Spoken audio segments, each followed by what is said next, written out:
Hello दोस्तों, स्वागत है आप सबका नॉलेज इंडिया में। दोस्तों, अगर मैं आपसे कहूँ दुनिया के सबसे अमीर लोग कौन है तो आपके दिमाग में Jeff Bezos, Bill Gates, Warren Buffett, mark Zuckerberg जैसे नाम आएंगे। हर साल दुनिया के सबसे अमीर लोगों की लिस्ट बनती है और इस लिस्ट में यही लोगों के नाम कभी ऊपर कभी नीचे होते रहते हैं और इनका नाम इस लिस्ट में होना बनता भी है क्योंकि करंट सिनारियों में यही लोग सबसे अमीर है। लेकिन क्या कभी आपके दिमाग में ये बात आई है, जब से दुनिया बनी है तब से लेकर अब तक जितने भी लोग दुनिया में आए हैं, अगर उन सब की बात करें तो अब तक का सबसे अमीर इंसान कौन था और उसकी संपत्ति कितनी थी? तो दोस्तों, आज के वीडियो में हम देखेंगे top 10 richest people of all time.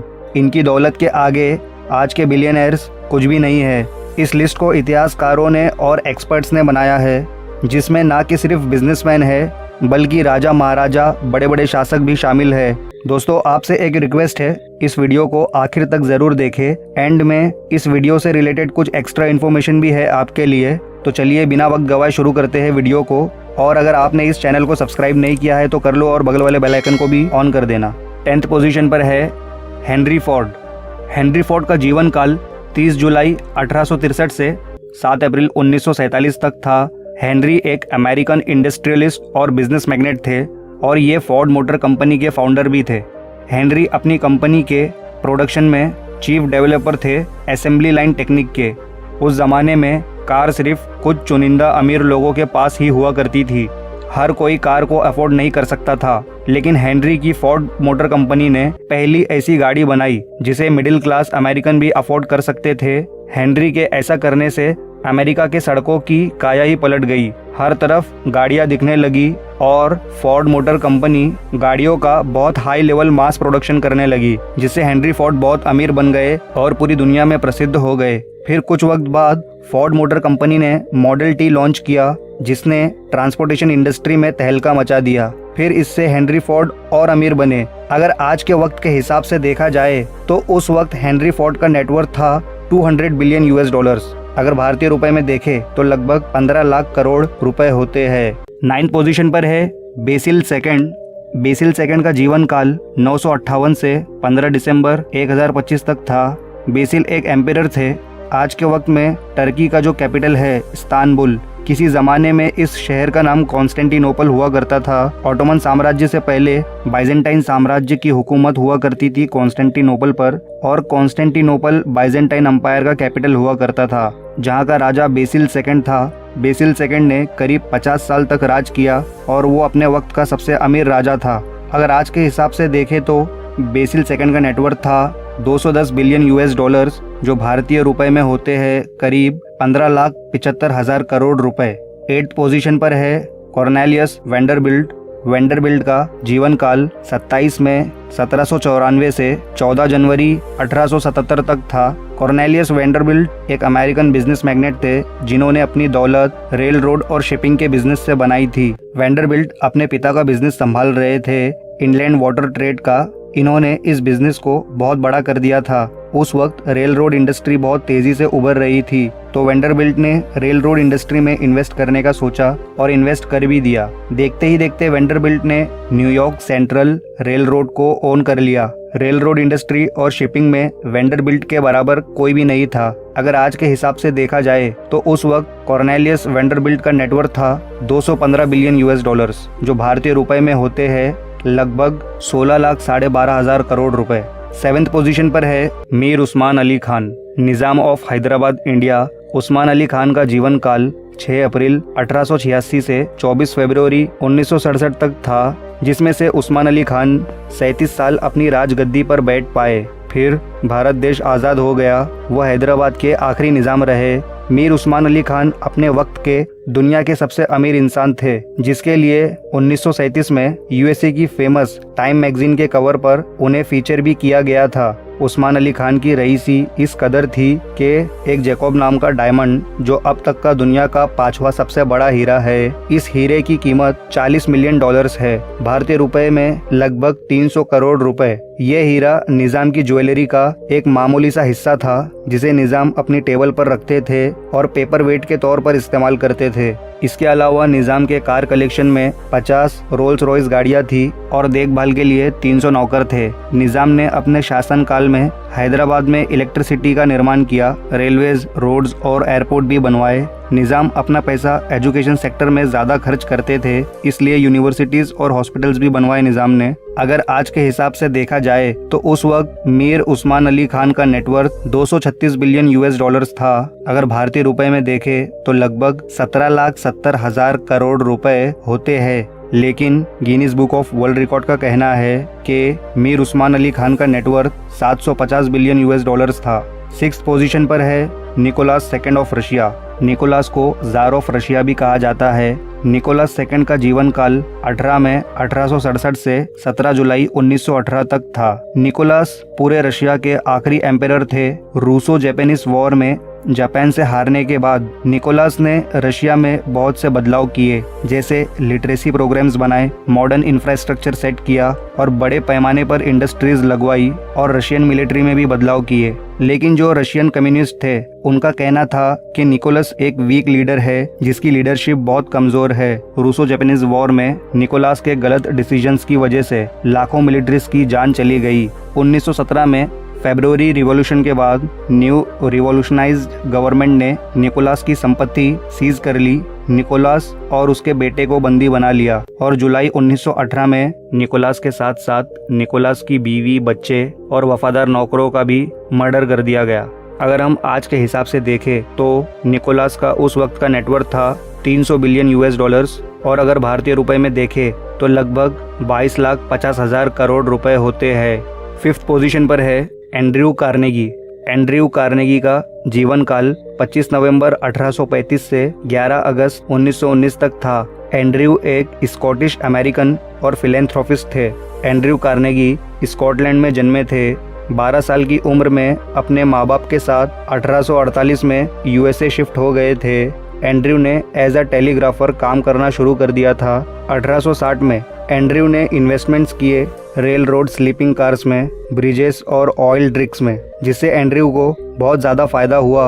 उस वक्त स्टील इंडस्ट्री में बूम चल रहा था। एंड्रयू ने स्टील इंडस्ट्री में कदम रखा और यूएस में पिट्सबर्ग कार्नेगी स्टील कंपनी शुरू की। देखते ही देखते ये कंपनी बहुत बड़ी बन गई। एंड्रयू ने 1901 में जेपी मॉर्गन को ये कंपनी बेच दी, जो आज यूएस स्टील कॉरपोरेशन है। कार्नेगी स्टील कंपनी बेचने के बाद बहुत ज़्यादा अमीर बन गए और उस वक्त के जो सबसे अमीर थे जॉन डी रॉकफेलर को भी 7 सालों के लिए पीछे कर दिया था। एंड्रयू यूएसए में और ब्रिटिश एम्पायर में सबसे लीडिंग फिलेंथ्रोपिस्ट बन गए। फिर एंड्रयू अपनी दौलत दान करने लगे। एंड्रयू ने एक बार में ही आज के हिसाब से 65 बिलियन यूएस डॉलर्स दान किए थे। धीरे धीरे एंड्रयू ने 90% अपनी दौलत दान कर दी। जब एंड्रयू कार्नेगी अपनी वेल्थ के पीक पर थे, उस वेल्थ को अगर आज के हिसाब से देखा जाए तो एंड्रयू का नेटवर्थ था 372 बिलियन यूएस डॉलर्स। अगर भारतीय रुपए में देखें तो लगभग 27,90,000 करोड़ रुपए होते हैं। 4th पोजीशन पर है जॉन डी रॉकफेलर।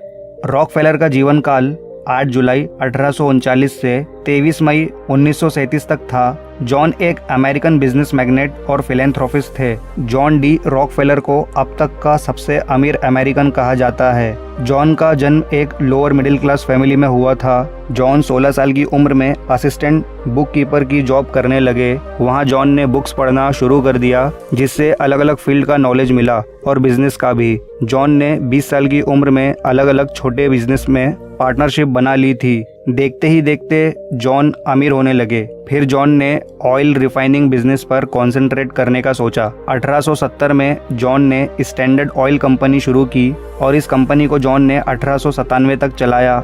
जब वो कंपनी के साथ थे तब तक वो अपनी कंपनी के सबसे बड़े शेयर होल्डर थे। यूएसए का 90% ऑयल जॉन की स्टैंडर्ड ऑयल कंपनी में ही रिफाइन होता था, जिससे जॉन बहुत ही ज़्यादा अमीर बन गए थे। अगर आज के हिसाब से देखें तो उस वक्त जॉन डी रॉकफेलर का नेटवर्थ था 400 बिलियन यूएस डॉलर्स। अगर भारतीय रुपए में देखें तो लगभग 30 लाख करोड़ रुपए होते हैं। 3rd पोजीशन पर है मनसा मूसा फर्स्ट। मनसा मूसा का जीवन काल 1280 से 1337 तक था। मनसा का मतलब होता है सुल्तान या एम्पेरर। तो मूसा माली एम्पायर का 10वां सुल्तान था।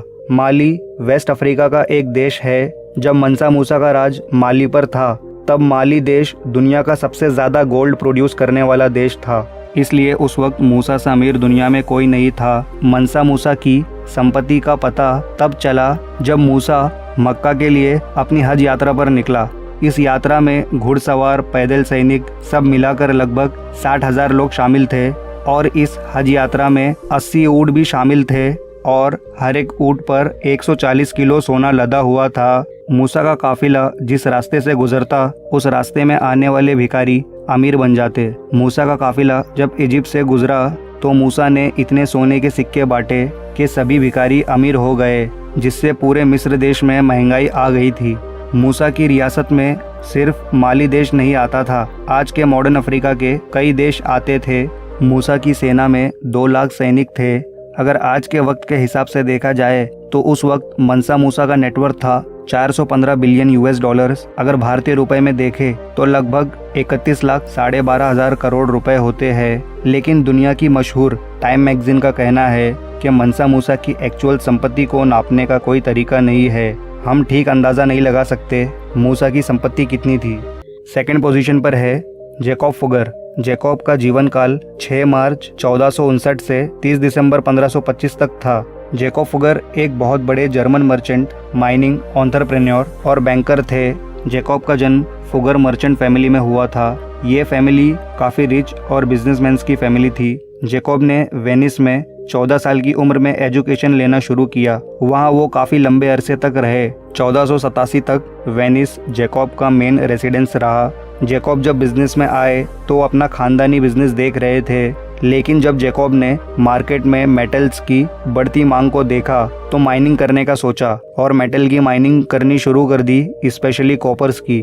देखते ही देखते कुछ दशक में जैकब का कारोबार पूरे यूरोप में फैल गया और कुछ वक्त बाद लगभग पूरी दुनिया में, जिसकी वजह से जैकब अपने वक्त में हर जगह प्रसिद्ध हो गए थे अपने कारोबार और अपनी अमीरी के लिए। अगर आज के हिसाब से देखा जाए तो जैकब का उस वक्त का नेटवर्थ था 500 बिलियन $। अगर भारतीय रुपए में देखें तो लगभग 37,50,000 करोड़ रुपए होते हैं। इस लिस्ट की फर्स्ट पोजीशन पर है ऑगस्टस सीज़र।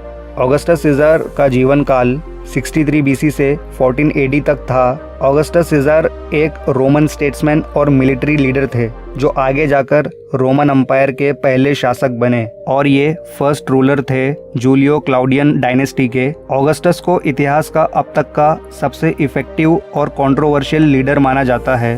रोमन एम्पायर अपने वक्त का सबसे बड़ा साम्राज्य था। उस वक्त वर्ल्ड का जो GDP था, इस GDP का 30% रोमन एम्पायर से बनता था और रोमन एम्पायर का 1/5 GDP ऑगस्टस सीज़र का पर्सनल नेटवर्थ था। दोस्तों, इस लिस्ट में आपने जितने भी लोगों को देखा वो सारे बिलियनर्स थे। ऑगस्टस सीज़र का नेटवर्थ 4.6 ट्रिलियन $। था। दोस्तों, इतिहास की ये अब तक की सबसे ज़्यादा नेटवर्थ है।